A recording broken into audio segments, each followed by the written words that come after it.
বাচ্চারা, ভূতেদের স্কুলে তোমাদের স্বাগতম। আর এই ভূতেদের স্কুলে আমি তোমাদের স্যার। এবার তো খুব মজা হবে। তোমরা সবাই ভূত কি করে হলে এক এক করে বলো। চল তুই বল। স্যার, আমার সাথে ডাইনোসরের মারামারি হয়েছিল, সেই কারণে আমি মরে গেছি। আচ্ছা, স্যার, আমাকে একটি নেকড়েতে কেটেছিল, সেই কারণে আমি ভূত হয়ে গেছি। হা হা হা হা। তুই বল। স্যার, আমি পরীক্ষায় ফেল হয়ে গেছি, সেই কারণে আমি গলায় দড়ি দিয়েছিলাম আর আমি ভূত হয়ে গেছি। ও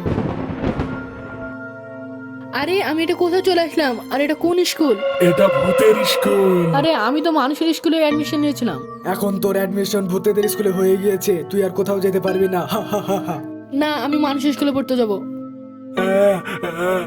আপনারা দেখতে চান আমার সাথে কি হয়েছে? তাহলে ভিডিওটা লাইক করে চ্যানেলটা সাবস্ক্রাইব করে কমেন্টে পার্ট 2 লিখুন।